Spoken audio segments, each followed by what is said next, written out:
March 9, 2026 Kantara அப்படின்ற கிராம பகுதிக்கு பக்கத்தில் இருக்க ஆள் நடமாட்டமே இல்லாத ரோட்டில் ஒரு ஸ்ப்ளெண்டர் பைக் கீழே கிடக்கு. அங்கே போகிற மக்கள் என்னடா பைக் கிடைக்கு அப்படின்னு கொஞ்சம் கிட்ட போய் பார்க்குறாங்க. அந்த பைக்குக்கு கீழே ஒரு மனுஷன் தூங்குற மாதிரியான நிலைமையில கிடக்கான். என்னடா இது இந்த நேரத்தில் பைக்கை மேலே போட்டு தூங்குறாரு, இன்னும் கிட்ட போய் பார்க்குறாங்க. அப்போ தான் மக்களுக்கு ஒரு விஷயம் தெரிய வருது, அவன் தூங்கலாம் இல்லை, அந்த மனுஷன் உயிரோடே இல்லை அப்படின்ட்டு. ஏன்னா அந்த உடம்பு அப்படியே விரைச்சு போயிருக்கு, பார்க்குறப்பே தெரியுது. சரி ஏதோ ஆக்சிடெண்ட்டாக இருக்குமோ அப்படின்ட்டு யாருமே தொடாமல் ஃபஸ்ட்டு போலீஸுக்கு கால் பண்ணுறாங்க. அங்கே உள்ள லோக்கல் போலீஸும் அந்த ஒரு இடத்துக்கு வந்துட்டு இன்வெஸ்டிகேஷன் ஆரம்பிக்கிறாங்க. சுற்றி பார்த்துட்டு இருக்கவே போலீஸுக்கு தெளிவாக தெரிஞ்சிருச்சு இது ஏதோ வந்து ஒரு ஆக்சிடென்டல் டெத்து தான் அப்படின்ட்டு. ஏன்னா சரக்கடிச்சதும் வந்திருப்பான் போல், கீழே வந்து தலையில் அடிபட்டது இறந்துட்டான் அப்படின்ட்டு தலை சைடு போய் பார்க்குறாங்க, ரத்தம் கிட்ட வந்திருக்கா அப்படின்னு. எந்த ஒரு ரத்தமுமே இல்லை.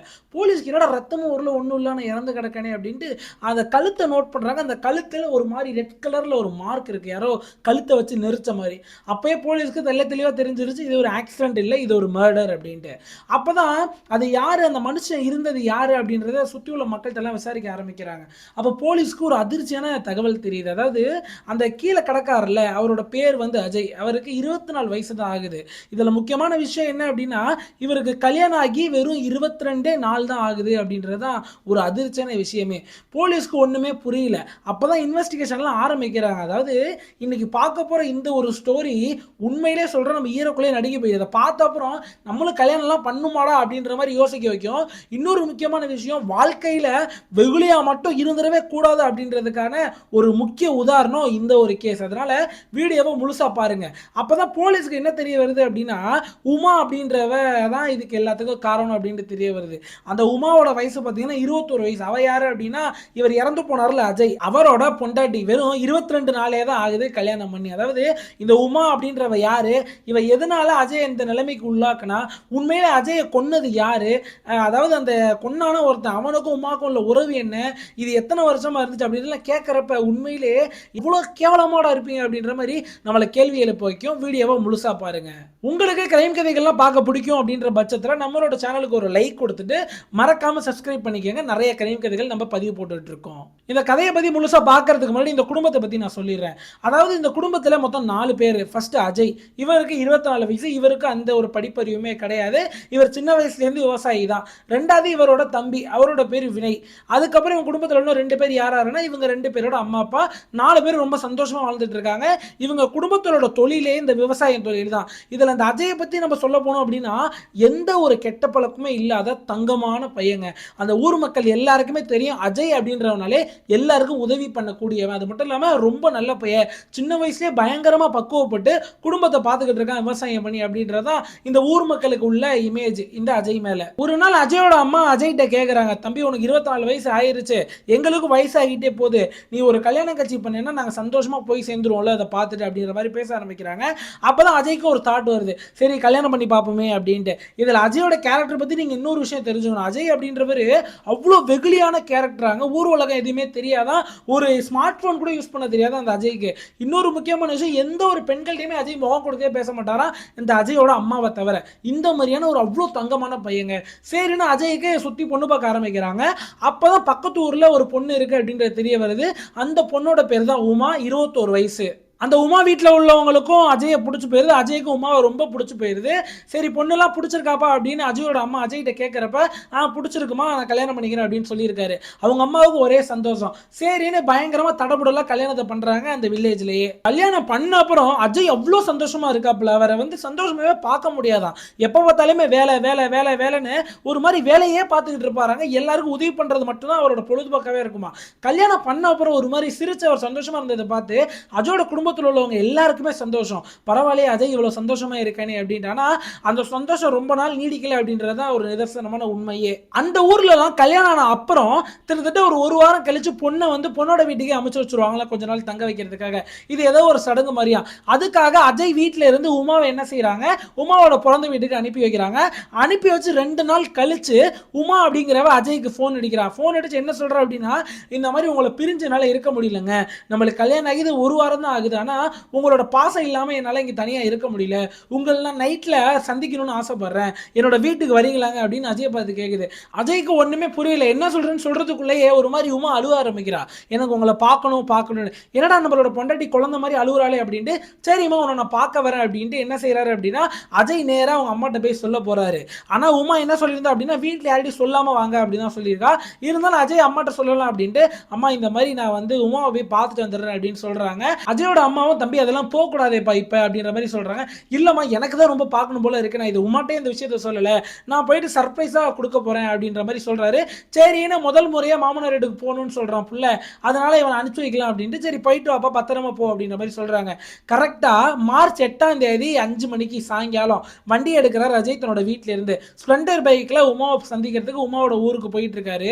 இப்பதான் அஜய் பத்தி எந்த ஒரு தகவலுமே இல்லைங்க. 5 மணிக்கு வீட்டுல இருந்து வண்டி எடுத்தாருல்ல, கிட்டத்தட்ட 7-7:30 உமாவை போய் ரீச் பண்ணிருக்கணுமா.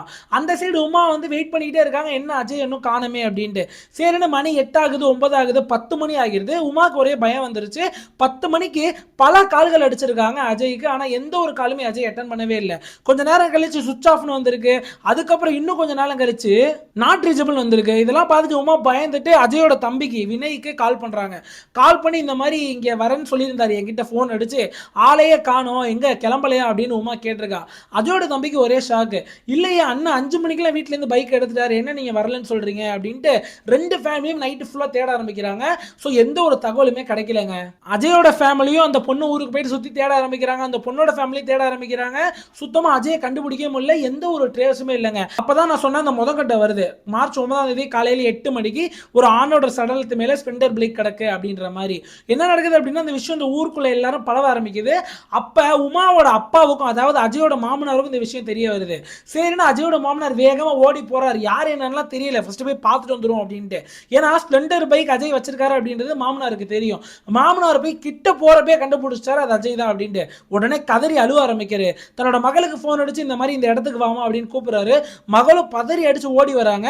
உமா தன்னோட கணவனை பார்த்த உடனே கதறி அழுவ ஆரம்பிக்கிறாங்க. அதாவது போலீஸ் கொடுத்த ரிப்போர்ட்ல என்ன மென்ஷன் பண்றாங்க அப்படின்னா, அன்னைக்கு உமா அழுதுனால அந்த ஊரே அழுதுருக்கு. ஏன்னா யோசிச்சு பாருங்களேன், ஒரு 21 வயசு பொண்ணு, சின்ன வயசு தாங்க, இப்பதான் கல்யாணம் ஆயிருக்கு. கல்யாணம் ஆகி வெறும் 22 நாள் தான் ஆகுது, தன்னோட கணவனை இழந்துட்டாங்களே அப்படின்ட்டு ஊரே வந்து ரொம்ப அழுதுருக்கு அப்படின்னே சொல்லலாம். போலீஸ் இதெல்லாம் கவனிச்சிட்டு இருக்கப்பே அந்த ஒரு மார்க்கையும் கவனிச்சிடுறாங்க. மார்க்கை கவனிச்சு நாங்கள் தெளிவாக 2 ஃபேமிலிட்டையுமே சொல்லிட்டாங்க, இப்போதைக்கு நாங்கள் இந்த பாடியை உங்கள்கிட்ட ஒப்படைக்க முடியாது, நாங்கள் இப்போதைக்கு இந்த பாடியை கஸ்டடியில் எடுத்துட்டு போயிட்டு போஸ்ட்மார்ட்டம் பண்ண அப்புறம் தான் உங்களுக்கு நாங்கள் ஒப்படைப்போம் அப்படின்னு தெளிவாக சொல்லிட்டு பாடியை கஸ்டடி எடுத்து போஸ்ட்மார்ட்டத்துக்கு அனுப்பிச்சிட்டாங்க.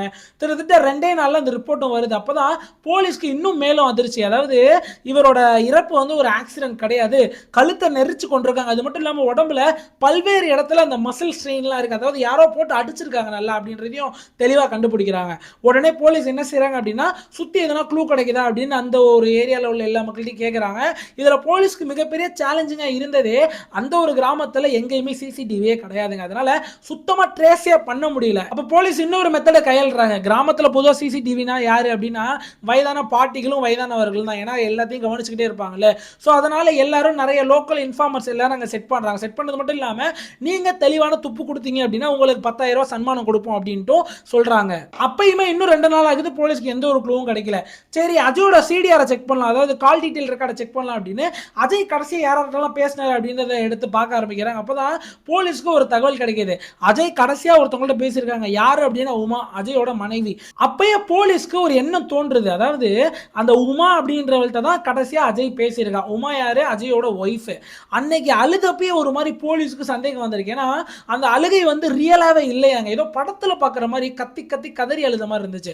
இதெல்லாம் வச்சு நோட் பண்ணி சரி உமா மேல தான் ஏதோ பிரச்சனை இருக்கு, உமாவுக்கும் இந்த ஒரு கொலைக்கும் ஏதோ சம்பந்தம் இருக்கு அப்படின்றத போலீஸ் தெளிவாக கண்டுபிடிச்சிருக்காங்க. இந்த இடத்துல போலீஸோட மூவை நான் பாராட்டியே ஆகணுங்க. டைரக்டா போய் உமாவை அரெஸ்ட் பண்ணி இன்வெஸ்டிகேஷன் பண்ணாம உமாவை அப்படியே விட்டு பிடிக்கிறாங்க. அதாவது உமா மேல எந்த ஒரு சந்தேகமே இல்லாத மாதிரி உமாவை அடிக்கடி மீட் பண்றாங்க. மீட் பண்ணிட்டு அவனோட கணவரை பத்தி மட்டுமே கேட்டு தெரிஞ்சுக்கிறாங்க. அஜய் எப்படி, அஜய் கூட சந்தோஷமா இருந்தியா, உனக்கும் அஜய்க்கு எதனா சண்டை இருந்துச்சா இப்படின்ற மாதிரியே கேட்டு இருந்திருக்காங்க. ஸோ உமாவுமே இன்னுமே என்ன நினைக்கிறா அப்படின்னா நம்ம மேல யாருமே சந்தேகப்படலை அப்படின்னு நினைச்சுக்கிட்டு இருக்கா. அதே கேப்ல உமாவோட போனை கலெக்ட் பண்ணி உமாவோட சிடிஆர் எல்லாம் செக் பண்ண ஆரம்பிக்கிறாங்க. அப்பதான் போலீஸ்க்கு இன்னொரு அதிர்ச்சியான தகவல் கிடைக்குது. அதாவது எவ்ரி டைம் அஜயோட கால் பேசிக்கிட்டு இருக்கப்ப எல்லா நேரத்திலையுமே அஜயோட காலை கட் பண்ணிட்டு உமா இன்னொருத்தனுக்கு அவனுக்கு போன் அடிச்சு பேசிக்கிட்டு இருக்கா. அது மட்டும் இல்லாம பல வாரங்கள் இவங்க கல்யாணத்துக்கு முன்னாடி பல வாரங்கள் பல மணி நேரம் பேசியிருக்கா அந்த இன்னொருத்தன் கூட. அப்ப போலீஸ் என்ன செய்யறாங்க அப்படின்னா அப்ப உமாவுக்கும் அந்த இன்னொருத்தவனுக்கும் ஏதோ தொடர்பு இருக்கு அப்படின்றத கண்டுபிடிக்கிறாங்க.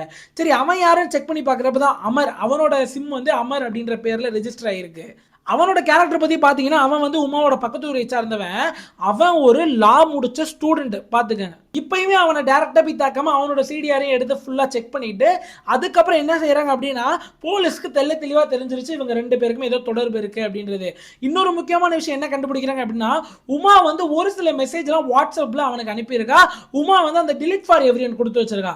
இதையுமே கண்டுபிடிக்கிறாங்க. சரி ஓகே இவனுங்க ரெண்டு பேரும் தான் ஏதோ பண்ணிருக்காங்க அப்படின்னு ரெண்டு பேரையுமே அட்ட டைம்ல தூக்கி ஸ்டேஷனுக்குள்ள நிப்பாட்ட வைக்கிறாங்க. அதாவது இவங்க ரெண்டு பேருக்குமே தெரியலங்க. என்ன தெரியல அப்படின்னா உமாக்கு என்ன தெரியல அப்படின்னா அமர் இதுல மாட்டிருப்பான் அப்படின்றது தெரியல. அமருக்கு உமாவை இதுல மாட்டிட்டா அப்படின்றது தெரியல. ரெண்டு பேரையும் போலீஸ் ஸ்டேஷன்ல நேருக்கு நேரு பார்த்தோன்னே ரெண்டு பேரும் பயந்துட்டாங்க, ரெண்டு பேரும் மாட்டிட்டோம் அப்படின்ட்டு. ஆனா போலீஸ்க்கு இதுவரை எந்த ஒரு கதையுமே தெரியாது. ஜஸ்ட் போட்டு வாங்க ட்ரை பண்ணிருக்காங்க. அது சூப்பரா ஒர்க் அவுட் ஆயிருக்கு இந்த இடத்துல. உமா என்ன நினைச்சிட்டா சரி அமர்கிட்ட இருந்து எல்லா டீடைல்ஸும் வாங்கிட்டாங்க, நம்ம இப்ப போய் சொன்னா நமக்கு தான் அதிக தண்டனை கொடுப்பாங்கன்னு உமா முழு உண்மையை சொல்ல ஆரம்பிச்சிட்டா. அந்த சைடு அமரும் இதே மாதிரி தான் உமாவை பிடிச்ச எல்லா டீடைல்ஸும் வாங்கிட்டாங்க, அதனால இப்ப நம்ம மாத்தி பேச நமக்கு அதிக தண்டனை வந்துடும் அப்படின்ட்டு இவனும் உள்ளதே சொல்லணும்னு சொல்லிட்டான். அதாவது நீங்க நடந்த கதையை கேட்டீங்கன்னா அதிர்ச்சி ஆயிருவீங்க. அதாவது உமாவுக்கு கல்யாணம் ஆகிறதுக்கு 2 வருஷம் முன்னாடியே அமருக்கும் உமாவுக்கும் ஒரு தொடர்பு இருந்திருக்குங்க. அது எப்படி அப்படின்னா இந்த உமாவை பத்தி நீங்க தெரிஞ்சுக்கணும். உமாவுக்கு எந்த ஒரு படிப்பறிவுமே கிடையாதுங்க. 8th ஃபெயில் ஆனதுனால உமாவோட வீட்டில் நீ இனிமேல் படிக்கலாம் வேணா வீட்டு வேலை கத்துக்க அப்படின்னு அப்பயே வீட்டு வேலை சொல்லி கொடுக்க ஆரம்பிச்சிட்டாங்களாம். இன்னொரு முக்கியமான விஷயம் என்னன்னா ஒரு ஸ்மார்ட் போனும் உமாவுக்கு வாங்கி கொடுத்துருக்காங்க. இந்த ஸ்மார்ட் போன்ல உமா பலவிதமான ஆப்ஸ்லாம் யூஸ் பண்ணியிருக்கா. இன்ஸ்டாகிராம் நிறையவே உமா யூஸ் பண்ணலாம். அப்போ இன்ஸ்டாகிராம் யூஸ் பண்ணிக்கிட்டு இருக்கப்போ தான் ஒரு அழகான பையனோட இமேஜ் வருது. அந்த இமேஜை பார்த்துட்டு அந்த போஸ்ட்டுக்கு ஒரு லைக் கொடுக்குறா. அதுக்கப்புறம் அந்த ஐடிக்குள்ள போயிட்டு அந்த பையனோட எல்லா போட்டோஸ்க்குமே வரிசையா லைக் கொடுக்குற மட்டும் 234 போட்டோவுக்குமே லைக் கொடுத்துருக்கா ஒரே நல்ல உமா. என்ன நடக்குது அப்படின்னா அந்த சைடு இதெல்லாம் யாரோட போட்டோ அப்படின்னா அமரோட போட்டோ. அந்த சைடு அமர் பார்க்குறான் என்னடா ஒரு பொண்ணு நம்மளோட போட்டோவுக்கு 234 போட்டோவுக்கு ஒரே நல்ல லைக் கொடுத்துருக்கு அப்படின்னு இந்த பொண்ணுக்கு ஒரு மெசேஜ் அனுப்புறான் ஹாய்னு. இந்த மெசேஜ் தான் என்ன ஆரம்பிக்குது அப்படின்னா இவங்க ரெண்டு பேருக்குள்ள காதலை ஏற்படுத்துது. இவனுங்க பல நாள் மெசேஜ் பண்ணியிருக்கானுங்க, பல நாள் கால் பேசியிருக்கானுங்க. அதுக்கப்புறம் நம்பர்ஸ் எல்லாம் ஷேர் பண்ணிட்டு அடிக்கடி அந்த கிராமத்திலே ஒதுக்குப்புறமா மீட் பண்ணிருக்கானுங்க. மீட் பண்றது மட்டும் இல்லாம இரவு நேரத்தில் தனிமையில இருந்திருக்காங்க. இது எல்லாமே ஒரு நாள் என்ன நடக்குது அப்படின்னா உமாவோட அப்பாவுக்கு தெரிய வருது. இவங்க ரெண்டு பேரும் இவங்க வீட்டில் தனிமையில இருந்தப்ப உமாவோட அப்பா பார்த்துறாரு. பார்த்தோன்னே செருப்பாலே அடி நடிக்கிறாரு இந்த உமாவை. அடிச்சுட்டு நம்ம குடும்பத்துக்கு இதெல்லாம் தேவையில்லை, இந்த ஒரு புலப்பை இத்தோட விட்டு நல்ல வேலை என் கண்ணில் நீங்க மாட்டின இன்னொருத்த கண்ணில் மாட்டுறதுக்கு முன்னாடி நம்ம குடும்பத்தோட மானமே சீரழிஞ்சு போயிடும். அது மட்டும் இல்லாம நம்மளாம் ஒரே ஜாதிக்குள்ள கல்யாணம் பண்ற ஆட்கள், நீ இவ்வளவு கேவலம் பண்றன்னா நம்மள ஊரை விட்டு ஒதுக்கி வச்சிருவாங்க, நம்மளுக்கு இங்க எந்த ஒரு இதுவுமே இருக்காது அப்படின்ற மாதிரி உமாவோட அப்பா உமாட்ட சொல்லி புரிய வைக்கிறாரு. ஆனா உமாவுக்கு சுத்தமா புரியவே இல்லைங்க. ரொம்ப பிடிவாதமா இருக்கா. நான் அவனை தான் கல்யாணம் பண்ணுவேன், என் உடம்ப நான் அவன்கிட்ட கொடுத்துட்டேன், அவனை மட்டும்தான் நான் கல்யாணம் பண்ணுவேன் அப்படின்னு ரொம்ப பிடிவாதமா இருக்கா. இவங்க அப்பா ஒரு சைடு யோசிக்கிறாரு, ஆமா நம்மளோட பிள்ளை இந்த மாதிரி அவனோட தவறான உறவுல இருந்துட்டா, சரி அவனுக்கே கட்டி வச்சு தொலைவோம் அப்படின்ட்டு கட்டி வைக்கிறதுக்கு முன்னாடி லைட்டா விசாரிச்சுக்கலாம் அவனோட கேரக்டர் பத்தி அப்படின்ட்டு அந்த அமரோட ஊருக்கு போய் சுத்தி ஒரு சொந்தக்காரங்க எல்லாம் விசாரிக்க ஆரம்பிக்கிறாரு. அப்ப அமர பைக்ல 2 குழந்தைகளோட பாக்குறாருங்க. சரி எதனா வந்து அவனோட சொந்தக்கார பிள்ளைங்களா இருக்கும் அப்படின்னு நினைச்சு விட்டுறாரு. விசாரிக்கிறப்பதான் தெரிய வருது இந்த அமர் அப்படின்றவனுக்கு ஆல்ரெடி கல்யாணம் ஆகி 2 குழந்தைங்க ஸ்கூல் படிக்கிற வயசுல இருக்கு அப்படின்றதே தெரிய வருது. இதை பார்த்தோன்னே இவருக்கு அதிர்ச்சி. திருப்பி உமாவோட அப்பா வீட்டுக்கு வராருங்க கோவத்தோட. வந்து திருப்பி செருப்பாலே அடி நடிக்கிறாரு. ஏண்டி அவன் கல்யாணம் ஆகி கிட்டத்தட்ட 2 பசங்க ஸ்கூல் போற வயசுல வளர்த்து வச்சிருக்கான், நீ அவனோட தவறான உறவுல இருக்கியா அப்படின்னு அடி நடிக்கிறாங்க.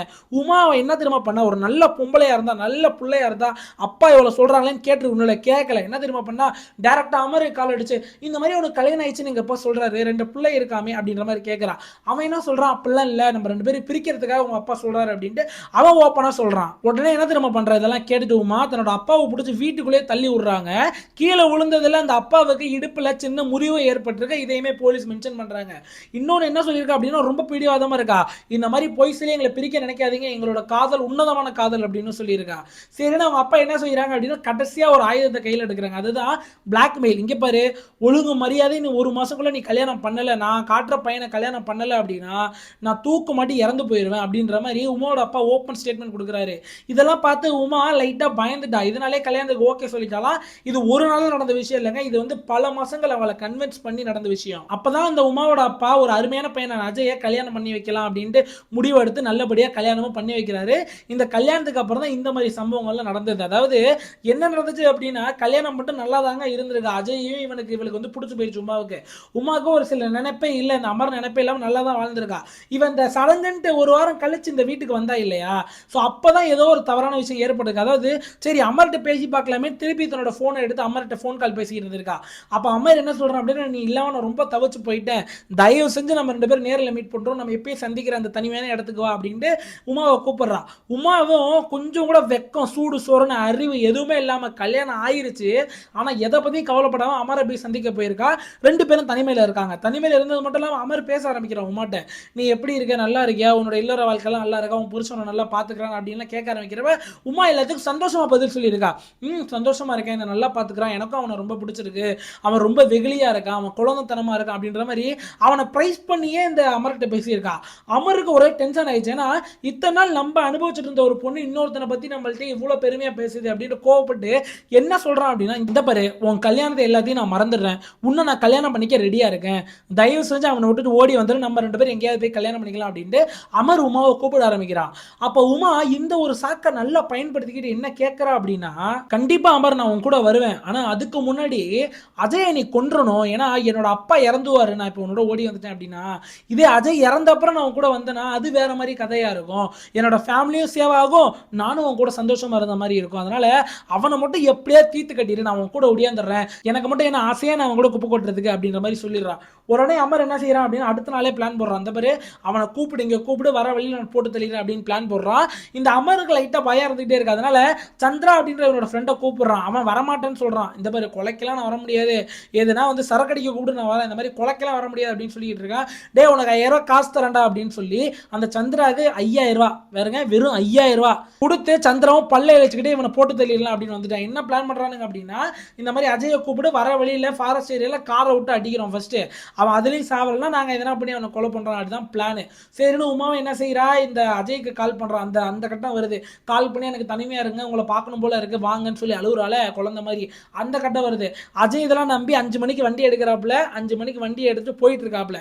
போகிற வழியில் ஒரு ஸ்வீட் மார்க்கெட்டில் நிப்பாட்டி உமாவுக்கு கால் பண்ணி அஜய் கேட்குறாரு, உனக்கு என்ன ஸ்வீட் வேணும்னு சொல்லி, ஏன்னா முதல் முறையாக வரேன், நான் வெறுங்கையோட வரக்கூடாது, உங்கள் மாமனார் மாமியார் அதாவது உனக்கு என்னென்ன ஸ்வீட் பிடிக்கும்னு சொல்லி எல்லாத்தையும் வாங்கிட்டு வர அப்படின்னு சொல்கிறாரு. ரசகுல்லா ஜாங்கிரி இந்த மாதிரி நிறைய விஷயங்கள் வாங்குறாரு. வாங்கிட்டு வண்டியில ஏற போறப்ப உமா இன்னொரு கால் பண்றா. கால் பண்ணிட்டு எங்க உங்களோட லொகேஷன் அனுப்பிச்சு விடுங்க அப்படின்னு சொல்றா. சரி அஜயும் வெகுளித்தனமா எதுக்கு லொகேஷன் கேட்கறான்னு கூட கேட்காம லொகேஷன் அனுப்பிச்சு விட்டுறாரு, லைவ் லொகேஷனை. இவன் என்ன செய்யறான், அந்த சைடு அந்த லைவ் லொகேஷனை அப்படியே அமருக்கு ஷேர் பண்ணிடுறா. அமரும் அந்த லைவ் லொகேஷன்லாம் வர வழியில என்ன செய்யறான், நேராக ஒரு பொலிரோ காரை எடுத்துட்டு போய் வெயிட் பண்ணிக்கிட்டு இருக்காங்க. கரெக்டா இருட்டு ஆகுது, திருத்துல 6:30-7 மணி இருக்குமா. அப்ப அஜய் வந்துகிட்டு இருக்கப்பே காரை விட்டு அந்த பொலேரோ காரை விட்டு அடிக்க ட்ரை பண்றானா. அந்த இடத்துல அஜய்க்கு ஏதோ கடவுள் ரீதியாக அவர் தப்பிச்சிட்டாருன்னே சொல்லலாம். சரி என்ன பண்றான், காரை போயிட்டு வண்டி முன்னாடி மறைச்சு கார்ல இருந்து இறங்கி லைட்டா பேச்சு போக்குல சண்டை போட்டிருக்கான். சண்டை போட்டது இல்லாம சந்திராவும் அமரும் சேர்ந்து அஜயை போட்டு அடிக்க ஆரம்பிச்சிருக்காங்க. இதுல என்ன சொல்றாங்க அப்படின்னா, இவனுக்கு 2 பேரும் சேர்ந்து அஜய் அடிச்சப்போ கூட அஜய்க்கு ஒண்ணுமே புரியல, அவ்வளவு வெகுளியா இருந்திருக்கான். ஆனா ஏன அடிக்கிறீங்க ஏன அடிக்கிறேன்னு கேட்டிருக்கான். அடி வலி தாங்க முடியாம அஜயும் திருப்பி அடிக்க ஆரம்பிச்சிருக்காங்க. திருப்பி ரொம்பவே வந்து போராட்டி இருக்கான். அந்த இடத்துல அஜய் நினைச்சிருந்தா ஓடி இருந்தான்னு வைங்களேன், கண்டிப்பா அஜய் தப்பிச்சிருக்காங்க. ஆனா ஓடாம என்ன பண்ணிட்டான், அடிச்சுக்கிட்டே இருந்துட்டான். இவனுக்கு 2 பேரும் சூதானமா 2 பேரும் ரொம்ப ஃபோர்ஸா அடிக்க ஆரம்பிச்சு ஒரு துண்டை எடுத்து அஜயோட கழுத்தை பிடிச்சி நெருக்க ஆரம்பிச்சிட்டாங்க ரோட்ல. அதுலயே அஜய் உயிர் போயிருச்சு. சரி என்ன பண்றானுங்க, இதை வந்து ஒரு ஆக்சிடென்ட் மாதிரி ஆக்கணும் அப்படின்ட்டு அஜயோட உடம்பு ஃபுல்லா மண்ணெல்லாம் தூவி வச்சுட்டு அந்த ஸ்பெண்டர் பைக்கை இவனை அப்படியே படுக்க வச்சு அந்த ஸ்பெண்டர் பைக்கை வயிற்றுல போட்டுட்டு இவனுங்க எல்லாம் ஓடி போயிட்டானுங்க. இதுதான் நடந்த கதை.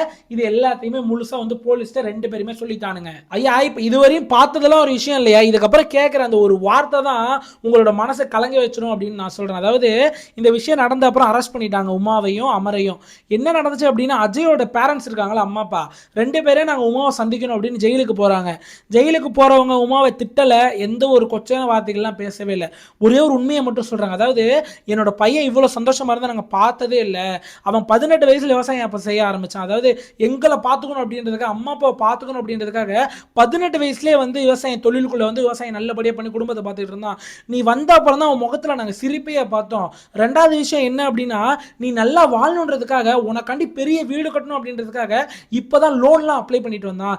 நீ எங்கள்கிட்ட ஒரு வார்த்தை எனக்கு இந்த குடும்பத்தை பிடிக்கல, நான் வந்து இன்னொருத்தனோட தொடர்பில் இருக்கேன், நான் அங்கே போகணும்னு நினைக்கிறேன் அப்படின்னு நீ ஒரு வார்த்தை சொல்லியிருந்தீங்கன்னா அதையே உன்னை நல்லபடியாக அந்த அமரோட கல்யாணம் பண்ணி வச்சிருப்போம், உன்னை அமைச்சே வச்சிருப்போம் அப்படின்ற மாதிரி பேசி அழுவ ஆரம்பிக்கிறாங்க. அதாவது அப்பயும் என்ன பண்ணுறா, கல்லு மாதிரி இருந்துட்டு ஒரு ரிப்ளை கூட பண்ணாமல் மன்னிச்சிருங்கன்னு கூட சொல்லாமல் அவளோட வேலையை பார்த்துட்டு உள்ள ஜெயிலுக்குள்ளே போயிட்டாலாம். எவ்வளோ ஒரு கொடுமையான விஷயம் இருக்குன்னு பாருங்களேன். அதுக்கப்புறம் ஒரு ரிப்போர்ட்டர் உமாவோட அப்பாட்ட போய் ரிப்போர்ட் எடுக்கிறாங்க. நீங்கள் என்ன சார் நினைக்கிறீங்க அப்படின்ற மாதிரி கேட்குறப்ப உமாவோட அப்பா என்ன சொல்கிறாங்க அப்படின்னா, உண்மையிலே ரொம்ப வேதனை அளிக்குதுங்க, இதை வந்து எந்த ஒரு விஷயம் செஞ்சு நான் இதை தீர்க்கவே முடியாது, என் பொண்ணு செஞ்ச பாவத்தை எதுனாலையுமே வந்து நிரப்ப முடியாது, ஆனால் ஒரே ஒரு விஷயம் இந்த கவர்மெண்ட்டை கேட்டுக்கிறேன், என்னோட பொண்ணான உமாவுக்கு பயங்கரமான தீர்ப்பு கொடுங்க, தூக்கு தண்டனை கொடுத்தாலும் சரி நான் அதை வந்து சந்தோஷமாக ஏற்றுக்கிறேன். இன்னொரு முக்கியமான விஷயம், நான் எந்த ஒரு போராட்டமும் போராட போகிறது இல்லைங்க, இவளை வெளியில் எடுக்கிறதுக்கோ இவளை ஜாமீனில் எடுக்கிறதுக்கோ இவளுக்கு அந்த கோர்ட்டுக்கு செலவு பண்ணி தலையிறதுக்கோ நான் எதுவுமே பண்ண தயாராக இல்லை, அவளுக்கு தூக்கு தண்டனை கொடுங்கன்னு சொந்த அப்பாவே சொல்லியிருக்காரு. பாருங்க, ஒரு வெகுளியான மனுஷனுக்கு தன்னோட வெகுளித்தனத்தினாலே எவ்வளோ ஒரு விஷயம் நடந்திருக்குன்றதை பாருங்க. ஸோ இதனாலேயே வெகுளித்தனம் வந்து நல்லது தாங்க, ஆனால் ஒரு சில இடத்துல நம்ம தெளிவாக இருக்கணும். ஆனால் உமா மாதிரியான ஆளுங்கள்ட்டெல்லாம் தெளிவாக இருக்க முடியாது. கல்யாணம் பண்ணுறதுக்கு முன்னாடியே நல்லபடியாக விசாரித்து தீர விசாரிச்சுக்கங்க, இதான் முக்கியமான விஷயமே. இதை பண்ணுறதுக்கு நிறைய குடும்பத்தில் தவறிடுறாங்க. அதனால தான் தமிழ்நாட்டிலே பார்த்திங்கன்னா பல்வேறு குடும்பத்தில் டிவோர்ஸில் போய் முடியுது, இந்த மாதிரி கிரைம்ஸில் போய் முடியுது. அதனால் நல்லபடியாக விசாரித்து உங்களுக்கு ஏற்ற துணையை தேடி காதலிச்சு திருமணம் பண்ணுங்கன்னு தான் நான் சொல்லுவேன். ஒரே ஒரு விஷயம் சொல்லுங்களேன், இந்த ஒரு கதையில் உமா இவ்வளோ கேவலமான விஷயம் செஞ்சுருக்காங்க, இது எல்லாத்துக்குமே ஒரு காரணம் தான் இருக்குது. அதை நான் சொல்ல மாட்டேன், நீங்கள் கமெண்ட்லேயே சொல்லிட்டு போயிருங்க. அது எவ்வளோ ஒரு கேவலமான காரணம் அப்படின்றது உங்களுக்கே தெரியும். சரி, ஓகே, இந்த மாதிரியான கிரைம் கதைகள் கேட்கறதுக்கு நம்ம சேனலில் சப்ஸ்கிரைப் பண்ணி வச்சுக்கோங்க. நிறைய பேர் சப்ஸ்கிரைப் பண்ணவே பார்க்குறீங்க, கிட்டத்தட்ட 80% பேர் சப்ஸ்கிரைப் பண்ணவே பார்த்துட்டு இருக்கீங்க. சப்ஸ்கிரைப் தான் பண்ணீங்களே. இப்போ எங்களோட சேனல் ஒரு சின்ன சேனல், உங்களை மாதிரி ஆட்கள்லாம் சப்ஸ்கிரைப் பண்ணாதான் நாங்களும் ஒரு வளர்ச்சி அடைய முடியும். ஒரு 10,000 சப்ஸ்கிரைபர், ஒரு 15,000 சப்ஸ்கிரைபர், நாமளும் வளரணுமா இல்லையா? அதனால் சப்ஸ்கிரைப் பண்ணிவிட்டு போயிருங்க. நன்றி, வணக்கம். எந்த ஒரு குறை இருந்தாலும் கமெண்ட்டில் நீட்டாக சொல்லிடுங்க. நான்லாம் எதனா குறை இருக்கா தயவு செஞ்சு நான் மன்னிச்சுக்கோங்க, இப்படியே சொல்லிடுறேன். நீங்கள் சொன்னால் நான் அடுத்த வீடியோவில் கண்டிப்பாக சேஞ்ச் பண்ணிடுவேன். நன்றி, வணக்கம், பை பை.